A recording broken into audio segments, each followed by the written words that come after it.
From the East and the West, you've heard others, but now you've tuned into the best. This is a Prime Wave Media production.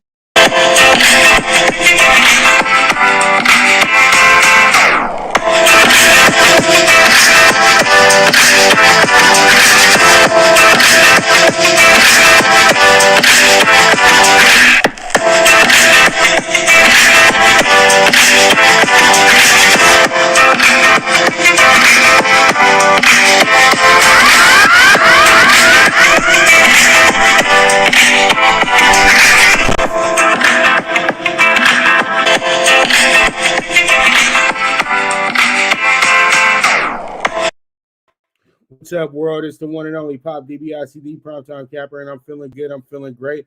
I hope you are feeling the same. This is the premier sports betting show, the Primetime Angles Live. And let's go ahead and hop into it. Last night, Lamar was looking pretty good last night. He had himself a night to behold, a great night at that as well. 442 yards through the air, not running, but through the air, through 4 touchdowns as well, too. Was 39 of 42, and actually threw for. He was 30. I'm so sorry about that. He was actually 37 for 43 last night, and pretty much what he did that was pretty amazing last night as well too was that he went ahead and actually did a number in the second half where it was 332 yards passing. So he had himself a remarkable game. His team was down at 1.25-3, I think. So pretty much they were able to make a tour comeback because they just refused to lose last night. And then were able to cap off that game in overtime last night as well, too. Now, I did tell you guys that the Colts would probably come through and be very, very tough to beat last night. That's exactly was the case. They had a great effort from their backup quarterback and from their defense as well, too, for as long as that defense can last. But at the end of the day, man, it is what it is. Lamar is one of the best quarterbacks that you'll ever see that can run and pass. And I know everybody thinks that, it's going to be dangerous because he's a runner. But when you look at the stats and when you look at injuries, guys who run a lot don't really get hurt as much as a guy that's standing in the pocket. Let's just compare Joe Burrow was standing in the pocket when he tore every ligament in his leg. So, I know that you'll have your little nooks and crannies and things like that, but it was a big game for Jonathan Taylor yesterday as well, too. He was able to get a early run in that game that yielded 76 yards, but he didn't even finish with that amount for his runs yesterday to be so. He had a good game, though. Total yards yesterday that he had was 169, and he was able to score 2 touchdowns as well, too. So he was a very big portion of what happened. The Colts, they had a great game yesterday. They really made no mistakes. 513 total yards and 390 yards passing as well, too. And, this is Carson Wentz he's comfortable here. I know that they really struggled here in the fourth quarter. They gave up 16 points, they outscored 22-3 in the last quarter and overtime as well. So, this is when you look at everything when it's all said and done, Indianapolis is much better than a lot of people are perceiving them to be. They've just ran into maybe the toughest schedule that you could possibly get in the first 5 weeks of the season. The only game that they got that was going to be a game that was going to be something that they knew that they could walk in there and win was probably the Miami game. And, they played to the last moments with the Titans as well. So I don't expect this team to be great here. I don't expect this team to keep slacking and they're not slacking. They're actually playing pretty good baseball, but to keep losing. Okay. That's the key word. They're not going to keep losing. Okay. I think this team will be a team that you will like in October moving forward. Okay. I think that they know exactly what they can be, and everything can work itself out as everything goes. But it was an epic comeback last night. The Colts come up short.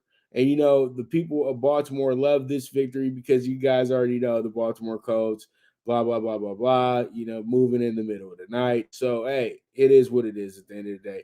Ravens get another good win over the old Baltimore team. And there it is. We move on to week 6, which is going to be a even more enticing week next week as well too. So you have to get yourself prepared for some big things coming. And there was a big explosion in the NFL as well too this week. And I don't like to do politics, but John Gruden has resigned after discovery of tumultuous emails.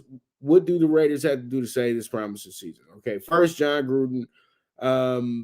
Let me be dead honest with you. When John Gruden was even being considered to be hired as the Raiders coach on a second term, I said this would not end well, and this should not be something that they really go ahead and have interest in, because they already were in a good spot with Jack Del Rio as the head coach. And Jack Del Rio brought this team back after years of the Raiders just sitting in just in a mess, because Al Davis passed away. Hugh Jackson was the head coach at the time, and they were kind of restoring some things back to Raider greatness with that combo in itself. But once Al Davis passed away, Hugh Jackson takes over the team up under Mark Davis. Mark Davis has this idea that he wants to do it his way, and so he hires Reggie McKenzie. The first thing Reggie McKenzie does is fire Hugh Jackson. Then what Reggie McKenzie does, he makes some questionable moves in hiring coach and Dennis Allen. But what he did was he set the Raiders up for the future. I don't like to say that teams tank, but the Raiders put themselves in a position to tank for 2 straight seasons. They were able to acquire Khalil Mack, who became one of the premier pass rushers in the NBA and in the NFL, and one of the highest paid players in the league. Then they were able to grab on to a great college quarterback who wound up being a guy that wanted to be a Raider his whole life, and that was Derek Carr. And then the next year, they were able to get a promising wide receiver out of Alabama who had no bad grades coming into the draft, and that was Amari Cooper. So pretty much this group was able to put the Raiders back into place, and they were able to get to the playoffs. And so what happened here is the Raiders wound up having some bad mojo with Derek Carr getting hurt in that playoff season, and they didn't have much when it came to the playoffs. Okay, fast forward to the next season. Jack Del Rio is put into kind of a bind, and the Raiders are starting to talk about moving out of Oakland. So, there's a lot of things that went into that season. The Raiders felt that they should have been much better. And so they decided to part ways with not just Jack Del Rio. They parted ways with Reggie McKenzie as well, too, feeling that they weren't playing up to the level that they felt that they could, even though this team was an absolute sack of manure before these individuals got here. So pretty much they started a culture of winning, and then it was interrupted because Mark Davis was just so high on bringing back John Gruden. Now, John Gruden, let's get into that.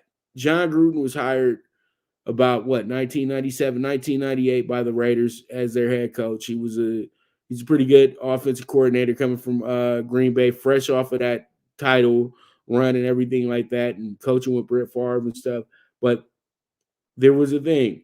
Gruden did a straight culture shock to the Raiders and became a coach that, turned some things around. The Raiders had just moved back to Oakland a few years prior, and they just hadn't got their footing back together since leaving Los Angeles. And they hadn't had a strong coach. And John Gruden became that strong coach for a few seasons. And then, pretty much what happens after that is we have the situation that occurs with the Patriots and everything like that. And then all of a sudden, John Gruden was traded by Al Davis. I bring Gruden up and Al Davis up in the same sentence because Al Davis really told many around him, and this isn't really a secret, that he didn't despise John Gruden. He couldn't stand John Gruden. John Gruden was a guy that he felt that was really good at first what he did, but he ran his course because he thought he was one of the good old boys, and he was just, mouthing off about things about the owner when he shouldn't have been mouthing off about the owner. So there goes strike one right there. You talking bad about your boss to the people that confide with your boss on a daily basis. So then he's traded to Tampa Bay, and he inherits Tony Dungy's team. and he pretty much goes ahead. They win a Super Bowl because he has the Raiders playbook in his back pocket. You know, everybody gets on Belichick about cheating. Nobody's ever questioned John Gruden about that Super Bowl. So there you go with that right there. So he has a good old time beating up on the Raiders, all that good stuff. And then 5 years later, he's just a redundant coach in old Tampa Bay. They're not winning football games anymore the way that they did. I think you took them to the playoffs like once and they lost. So now it's time to part ways there. And then he goes to the booth and he takes his ego there because the reason being why he got put out of Tampa Bay, his ego was just bigger than the team's. And he was the only star on the team, it seemed like. So, you know, you go to Monday Night Football, you become the darling of all of the NFL because you know exactly what you're talking about. You're a head football coach, blah, blah, blah, blah, blah. You're in the booth and, you know, you're having fun. Then Mike Tirico left.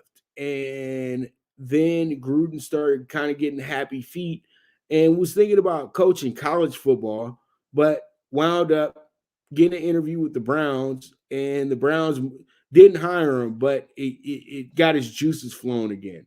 And once Mark Davis found out that, you know, once he saw, I'm not going to say anything about Mark Davis yet, but the thing is, once John Gruden saw that the Raiders had some potential to be a really good team moving forward, all of a sudden he has this love affair with, I love being coach of the Raiders, and I wish I would have never had to get traded and blah, blah, blah, blah, blah. I made a big mistake. I shouldn't have talked down about the owner, Al Davis, da, da, da, da, da, blah, da, da, da, da, da, da, da, and all this good sounding stuff to make people be back in his corner. But he knew that he had himself Mark Davis. And Mark Davis was a guy that kind of was felt that Gruden should have stayed as the coach because, you know, he had a lot of issues with his father as well, too. And he did and pretty much has done anything to kind of spite his father as his father passed on. And the one person he brought in that his father totally despised and never wanted to ever be a part of the organization again, ever talk about being a part of the silver and black, that was John Gruden. And what did he do? He went and handed John Gruden the whole house. He handed John Gruden a 10-year contract, $100 million, and then goes ahead and hands him the gem, the jewel that Al Davis had been waiting for literally his whole NFL life that never came to fruition because he passed away in 2011. They get this monstrosity of a beautiful stadium right off the side of the 15 in Las Vegas. The stone's throw away from the Strip. And John Gruden got to be the coach that led that team onto the field. That was not how Al Davis wanted any of that. And then John Gruden goes ahead and becomes the head coach and was by far, to me, a very middling coach in this second tenure. It was more hype than absolute substance. And I felt like he was kind of making Derek Carr overthink things a little bit. And that kind of it digressed him a bit. But Derek Carr is still a consistent quarterback. But, you know, Gruden, with his always making guys look over their shoulder, especially at the quarterback position, you know, needing with guys like Nate Peterman, who are guys that are never going to be a starter in the NFL, but you're still over here hobnobbing him as if he's a good fit for your team. It's just the little silly things like that.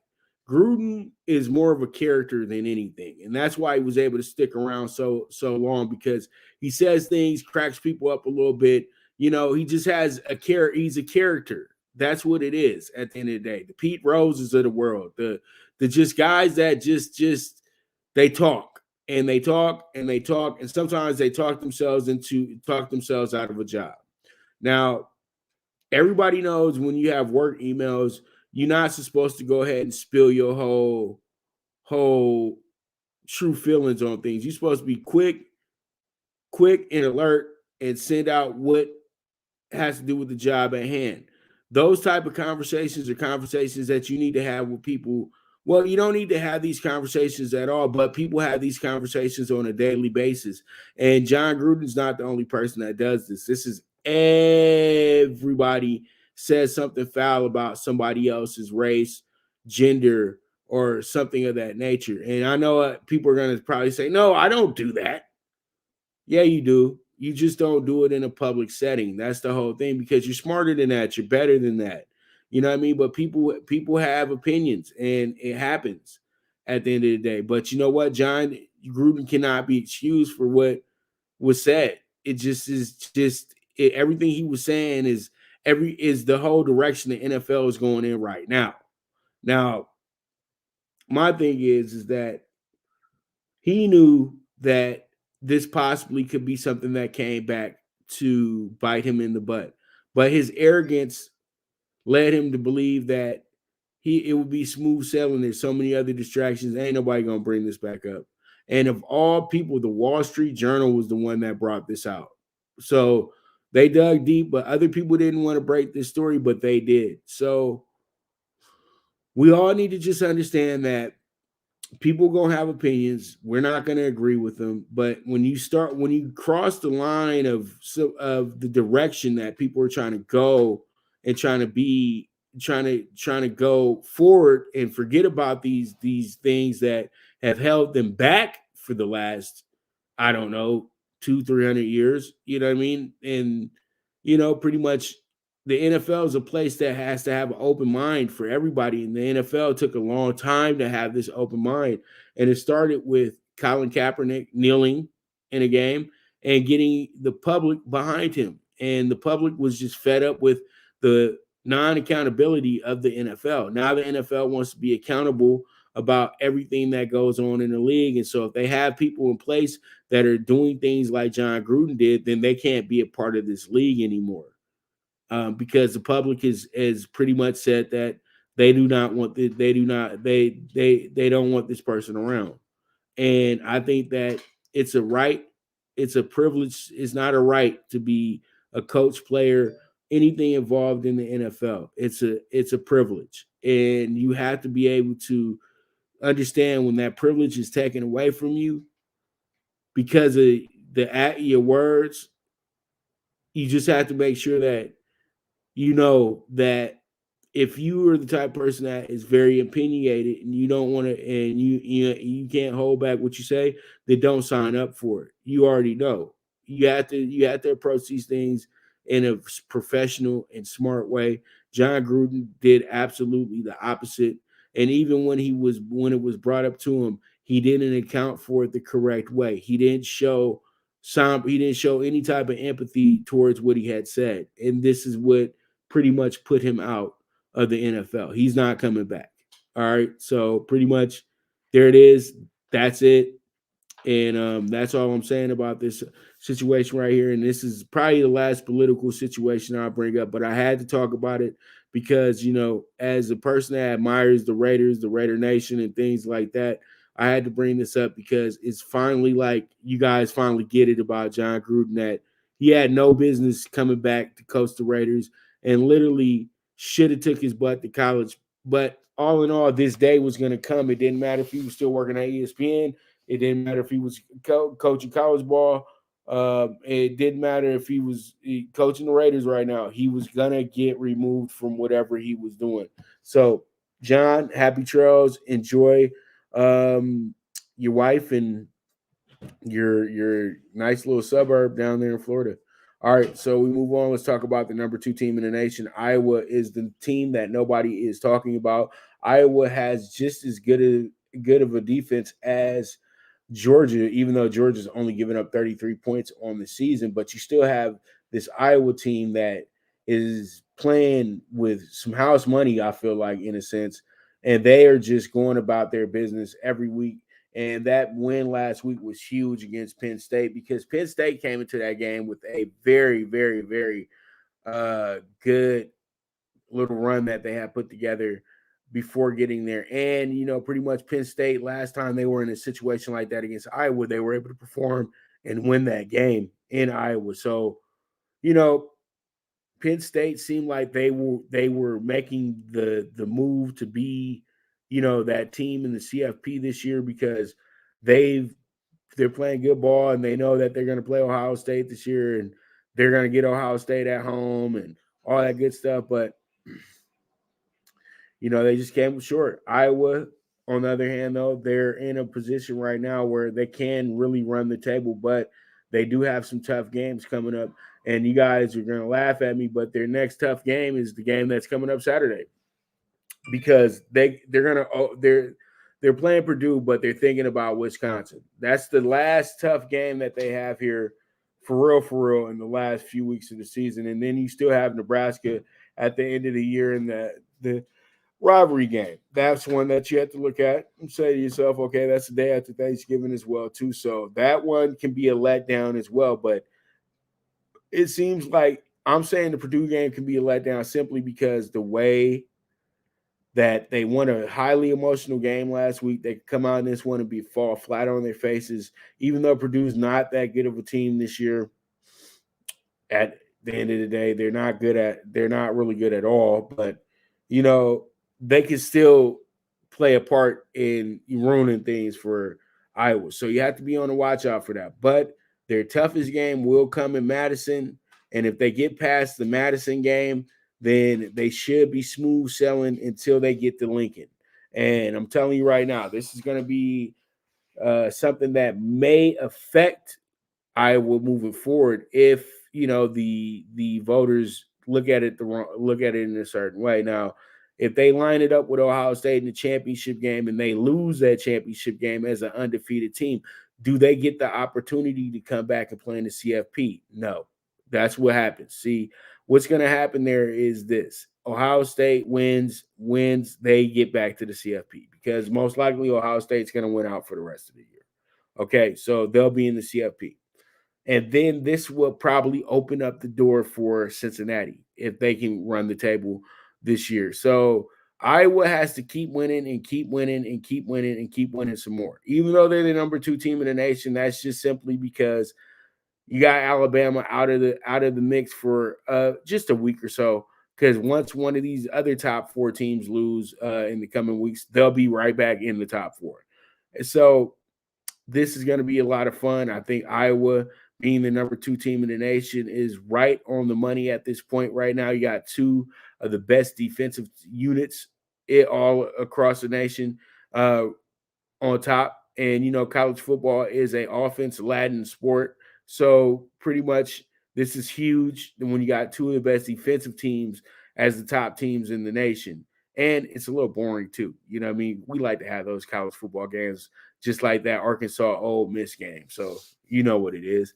So pretty much we move on. Let's go ahead and talk about tonight's college football game. We got a good this is a spotlight game for the Sun Belt because in this game you have 2 of their top teams going at it. Lafayette was actually number 23 when the season started this year. They lost to Texas opening day, and then you got Appalachian State, who's always a tough out and always a tough team. They've won their first 4 out of 5 games. Only loss that they have is a 2-point loss to Miami at Miami as well. And then they won a very, very close game against Marshall. And then they were able to dispose of Georgia State in their first conference game. Now, you have Lafayette, who's has the same exact record. They lost their first game of the season, but have won the last 4 in a row. And they were able to get a head start a little bit here in the conference. Now they're 2-0 in conference play. So they got App State. They got the leaders of the East Division. And so pretty much you have yourselves 3 teams right now in this conference that actually have major bowl implications, like where they can play in a bowl that's not just the Pensacchi Bowl that's the first day of bowl season and things like that, in my opinion. So when I look at this, you have App State, good spot for App State today. I think that a lot of people will understand that they have a bit of an edge over this team because the way that they're so disciplined. But Lafayette is the home team tonight, and they could go ahead and really turn it up in this game as well, too, and make it really hard for App State tonight. So all in all, I think that what happens here is that App State does get down to business. Their quarterback, Chase Bryce, is very good. Had a very good week last week as well, too. And I think this week he's going to just improve. It seems like he's been getting better and better by the week. He threw for 326 last week, 3 touchdowns on 20 to 28 passing. So it should be good, but he's going to have to be careful. He was sacked in each game this year, and we all know Lafayette does bring the defense as well. So then you have Lafayette, who has their situation going right now with Lewis, who's a pretty good quarterback. 7 touchdowns and 1 interception. Was good last week. Was good against Georgia Southern. Wasn't too good against South Alabama, but they didn't need him to do too much against South Alabama either. So this game should be a very, very intriguing game. And when you look at the way that these teams have been beating up on teams somewhat, this is going to be a good one. But Lafayette won by the skin of their teeth, but they were on the road last week as well, too. Now, this week they're back at home, a place where in the last home game they played, they absolutely crushed Ohio, who's a MAC team that's probably considered a better conference than the Sun Belt as well, too. So there's a lot of things that get put into play. So there it is. There it is. All right. So with that, we're going to go ahead and take a quick commercial break. And when we get back, we're going to break down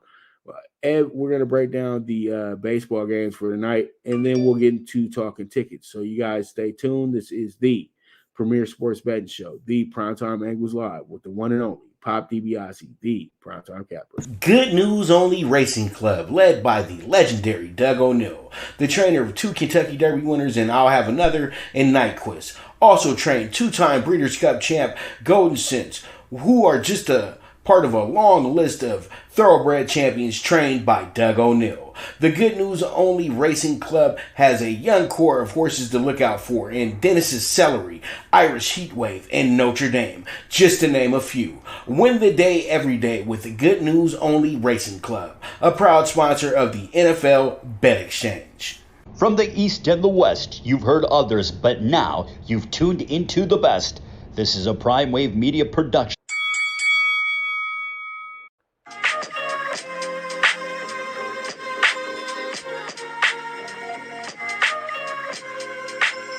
Tune into Big Wave Boxing every week with a brand new guest with the one and only Pop DiBiase, the Primetime Capper, getting the best boxing stories, best boxing angles, and the truth when it all comes down to the sweet science.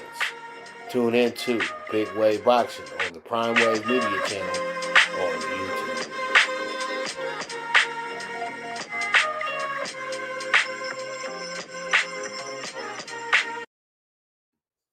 All right, here we are. Let's go ahead and jump into it. We have ourselves the National League Divisional Series games today. We actually have ourselves an American League divisional game going as well, too. There's all my Southsiders right now.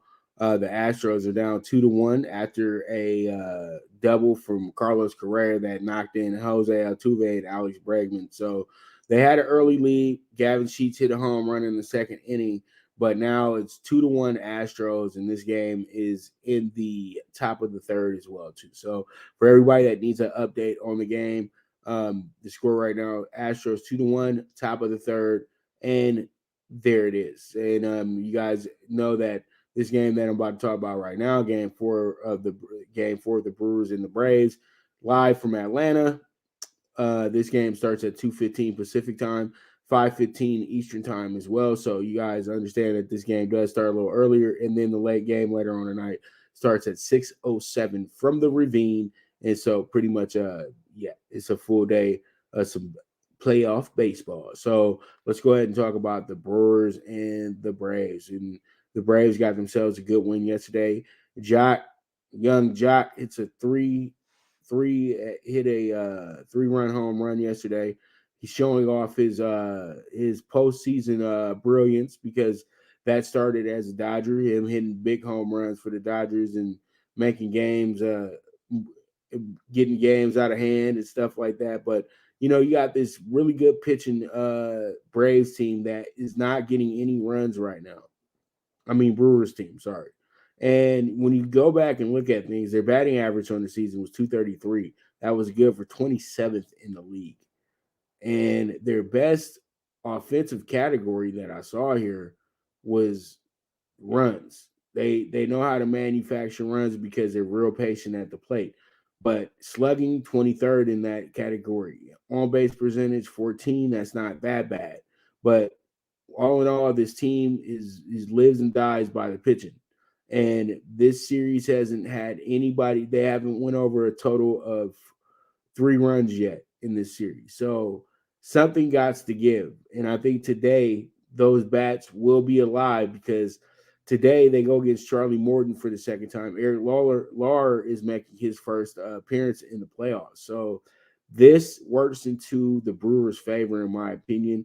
The Brewers won the first game. The last 2 games, they've been shut out. They can't go get shut out 3 times in a row. I think that they come out and start this game hot because they're going against a pitcher for the second time. So I really do like what I see building up for the Brewers. The Brewers have a lot of value to them today as well, too, with the plus 125. But I was able to snatch them up at plus 130 or just a bit ago. And then you also have Atlanta, who's minus 150 today. But they're climbing up to the minus 155, minus 160 range, things of that nature. And you know that Atlanta is really good at blowing the game that they need to really win. So I'm going to go ahead and go out on a limb, and I'm going to take I like the Brewers tonight in this game. I think that we go to 5 games in Milwaukee, and I can't wait. It's going to be fun. It should be lit, as they say, as the youngsters like to say. All right, so we move on to the next game, the nightcap. The Dodgers, very disappointing yesterday. The Dodgers lost that game 1-0. Max Scherzer had a game that most guys will just that's the game of a lifetime for some players. You know what I mean? And all it took was one swing of the bat. Evan Longoria hits a home run. That's all she wrote for the ball game right there. They win 1-0. So the Dodgers are in a very, very or now in it should not be in panic mode, but it's starting to get close. The Dodgers tonight have Walker Buehler on the mound. Walker Buehler got absolutely terrorized by the Giants in game 1. Even though they only scored 4 runs, they were able to get those key hits and key situations off of Buehler. Tonight, Buehler is going to have to be he's going to have to be tough. But he was put into this position last year when the Dodgers were down 3-1, pitched himself an absolute gem, wound up striking out 12, I think, that night. And so now you have yourself in the NLDS. You know, that shouldn't kill your confidence what happened last night, but it's very disappointing. But at the same time, I don't like to give out excuses, but the Dodgers were dealing with a hellacious win last night as well, too. Something that's very rare in LA is the wind being as bad as it was last night, but it was bad. I had my window open. I could feel the wind was literally, it sounded like a tornado outside at some points.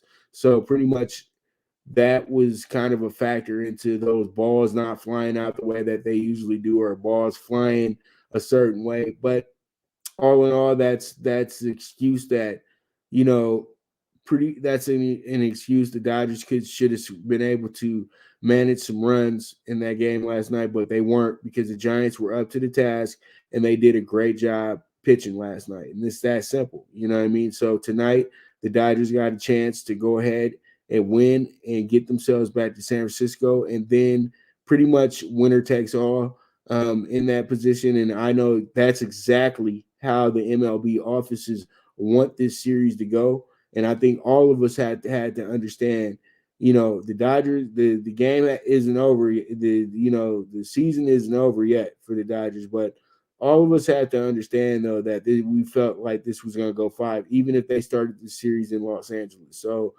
2 great teams. They're going to probably be right there in the final game, game 5, coming up Thursday night, most likely. And it will be an absolute epic game. It's going to be an absolute epic build-up as well, too. So I think the Dodgers should win this game tonight, but that they have no guarantees because The Giants really want to go ahead and end this thing right now, why they have the chance, why they have their foot on the Dodgers' throat. And that's exactly, I know how they're approaching this situation. But once again, this is one of the most epic series that you could ever be a part of, and it just won't feel right if it ends in 4 games. It's just that simple. All right, so there it is. There it is. All right, so that's a wrap on pretty much me talking about the sporting things. But now let's go ahead and jump into talking tickets real quick, so you guys can be right on. So as you guys can see it, Tuesday bets for college football, I'm going with the -4.5 with App State. The over 28 first half as well too. The App State first quarter -150, spending a little extra change to get a good start off to the game. And then you got the NLDS bets. These is first Brewers Braves. I'm going over 8 here. I think that we get some runs.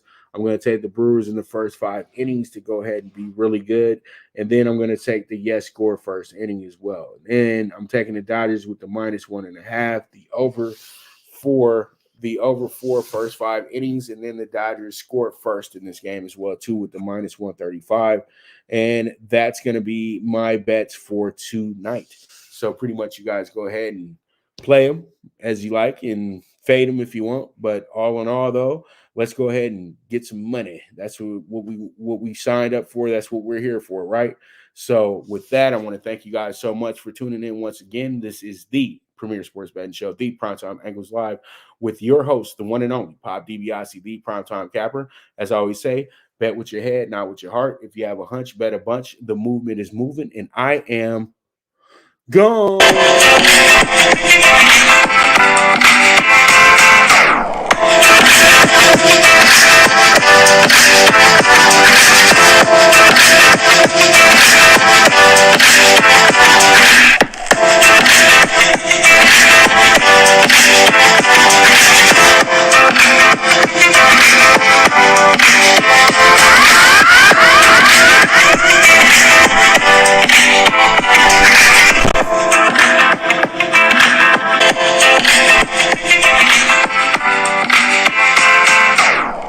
From the East and the West, you've heard others, but now you've tuned into the best.